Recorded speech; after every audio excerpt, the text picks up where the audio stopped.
Tomorrowland. The film starts with Frank Walker, George Clooney, and Casey Newton, Britt Robertson, addressing the audience. They want to tell a story about the future, starting with Frank. He says that the future is scary and grim, but Casey doesn't think the story should go that way. She suggests he start when the future for him was looking brighter. In 1964, a young Frank, Thomas Robinson, attends New York World's Fair. He carries a heavy bag, walking past other aspiring inventors. He meets renowned inventor David Nix, Hugh Laurie. Frank shows him his jet pack that he built himself. Then Frank meets a young girl named Athena, Raffey Cassidy. She asks him if the jet pack works. Frank tested it out, and it doesn't quite fly. It launched him through the field outside his house. Nix inquires as to how such an invention would make the world a better place. Frank answers that it's just a fun invention, and if anyone saw someone flying it, he hopes they would be inspired. Nix dismisses the jet pack and sends Frank out. In a brief flashback, we see Frank arguing with his father, who also thinks the jetpack is useless. Frank insists that he won't give up on it. Outside in the fair, Athena approaches Frank and slips him a pin with a T on it. She tells him to follow her and Nix as they go on the It's a Small World ride.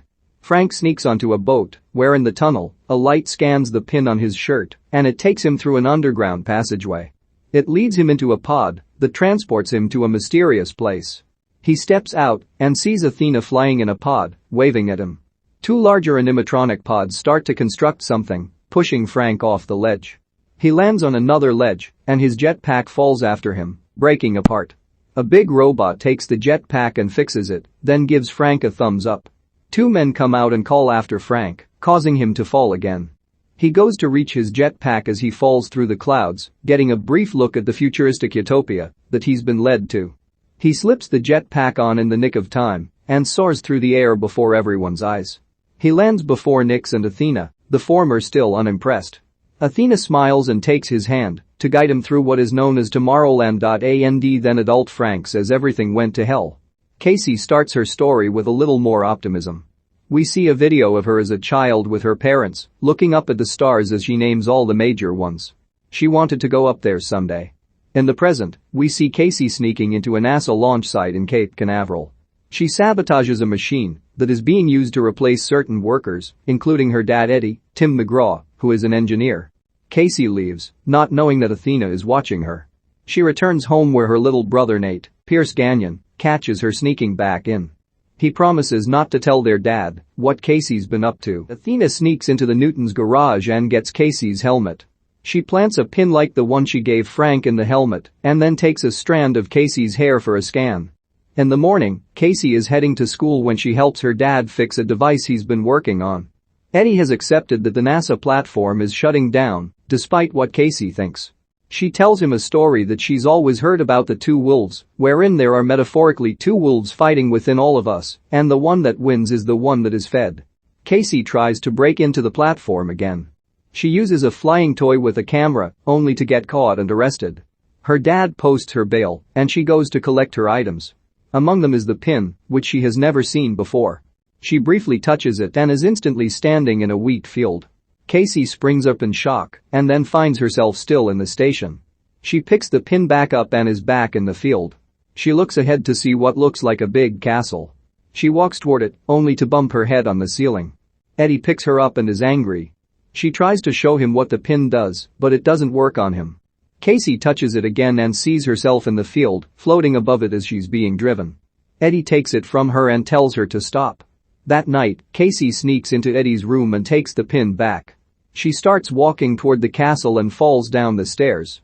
She goes outside and rides her bike in the direction from where she sees the castle. Still holding the pin, she finds herself right in Tomorrowland. She sees three guys flying in jet packs. One guy crashes and lands with his suit that forms an airbag.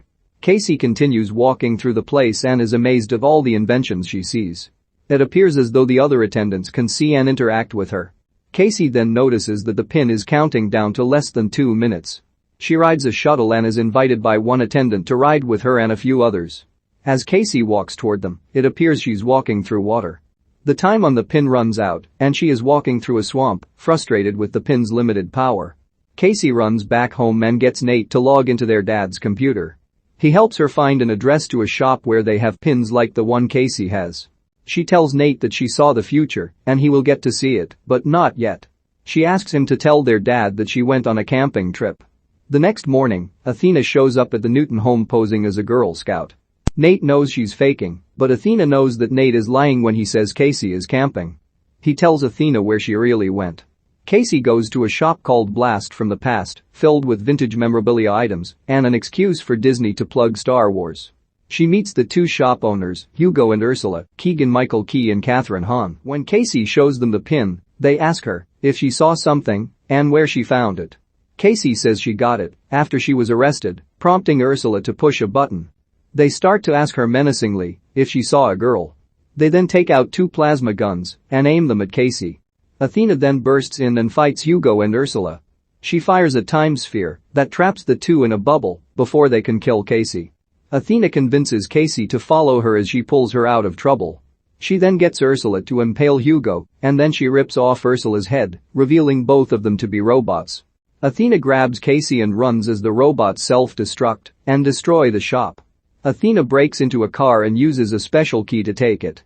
Casey learns that Athena is also a robot and that she knows of what Casey has seen. She admits that she planted the pin in her helmet. Casey makes Athena stop the car and leaves. Athena follows after her and gets hit by a truck. The driver runs out, giving Casey a chance to swipe the truck. Athena gets up and runs after her before catching up and hijacking the truck herself. The girls ride to find Frank's house. Athena takes Casey far enough to leave her right in front of Frank's house. A wild dog runs out to Casey, which turns out to be a hologram. She goes up to the door and calls Frank out. She holds the pin to the camera and then gets thrown back by a powerful blast. Frank tells Casey to go away and that he won't tell her anything about the pin and that he couldn't even take her to the place she saw because he's been banished from there. A team of robots goes to the burned-down shop. They pull out Ursula's burned robot head, revealing their nature to the cops on the scene before vaporizing them with their plasma guns. At night, Casey sets Frank's tractor on fire, distracting him long enough for her to sneak into his house. She finds a few of Frank's inventions, including a recording device showing him as a child with Athena. He apparently tried to make her laugh, but did not succeed. He still didn't seem to know that she was a robot. Frank gets back inside as Casey goes to his room, where he has a bunch of monitors linked around the world, along with a countdown clock. Frank has apparently built something that is about to go off in 58 days' time, bringing about the end of the world. Frank has lost all hope, but Casey hasn't, and the 100% probability meter on Frank's screen goes down a few points. The robots then show up and threaten to attack Frank if he doesn't give Casey up. They break in and attack, forcing Frank to use whatever inventions he prepared against them. Casey finds a portal machine and uses it on one robot, while Frank uses a laser trap to kill a few others. They go into the bathroom and hop in a tub, where Frank ejects the tub and blows up his house. He and Casey land in the lake and run into Athena, and Frank is not very happy to see her. Knowing that they'll be hunted, Frank brings Casey and Athena to a teleportation machine of his invention. Frank makes Casey cover her eyes with padding and then braces her for blood sugar loss. When they arrive at their destination, Casey falls to the floor. Athena fetches her a bottle of Coke, which she chugs instantly, and then chugs Frank's other bottle. They walk outside to see themselves in the Eiffel Tower. They go into a room with mannequins of Gustav Eiffel, Jules Verne, Nikola Tesla, and Thomas Edison. They were the founder of Plus Ultra, a group of inventors dedicated to finding other dreamers and inventors with the hope of shaping the future for the better. Together, their experiments uncovered a new dimension that would become Tomorrowland. Frank brings the girls to a rocket in the tower. 3 robots then come in to attack. The rocket launches into the sky, with many people watching. The pod with the 3 inside breaks off and blasts into the next dimension. The 3 crash land into Tomorrowland, which looks broken down and desolate. Nix, now the governor of the city, arrives, not surprised to see Frank and Athena. He takes them and Casey to his building where they stand on a platform that shows them a few seconds into the future using tachyon. They come across a monitor that shows certain events in time, in this case, Casey with Nate and Eddie a few days ago. Casey is given the chance to see into the future. She looks into Cape Canaveral at the NASA platform. As she goes through the time passing, the platform becomes practically destroyed. She looks all over the rest of the world and sees riots, natural disasters, and utter catastrophe. This is all because of Frank's device and because he gave up when he said he wouldn't. Casey still refuses to believe this will be what happens to the world, offering another glimpse of hope. Although upset at first, Casey comes to realize that the monitor doesn't show what will happen, but what could happen, which means they have a chance to stop Frank's doomsday device. It turns out that Nix is keeping the device going because he had shown the people of Tomorrowland the monitor featuring the destruction, saying they can stop it, but nobody listened to him. He just figured he ought to let it happen and then shape the world in his own way. Nix opens a portal to banish the three before the world ends, but Frank ends up fighting him, while Athena and Casey try to use one of Frank's kiloton bombs to destroy the machine. Casey rides a platform up to throw the bomb, but she misses her chance and is forced to throw it through the portal. Two of Nix's giant robots come into the battle, with Athena programming one to fight the other. The portal is destroyed by the bomb, and part of it falls on Nix's leg, pinning him down. He attempts to shoot at Frank, which Athena sees moments before it happens, giving her a chance to jump in and take the shot herself. Frank takes Athena to try and get repaired, but she knows her time is running out.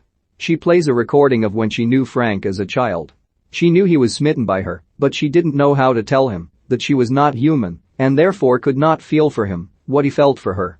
She watched Frank as he grew and was banished from Tomorrowland. Athena tells Frank to use her self-destruct sequence to destroy the machine. Frank carries her with his jetpack up to the highest point. They say goodbye as Athena shuts down completely. Frank drops her into the machine, causing it explode and come crashing down on top of Nix. Together, Frank and Casey decide that they can help change the future for the better. They start by recruiting Nate and Eddie by having Casey return home through another portal. We then see that the people they've been telling the story to are dozens of Athena-like robots, with the hope that they can continue to bring about the vision of Tomorrowland. Frank and Casey give all the kids pins and send them to various places around the world with the portal. The kids drop them around to other people that they deem worthy of seeing the future. The people find the pins and touch them, allowing them to also uncover the mystery of Tomorrowland.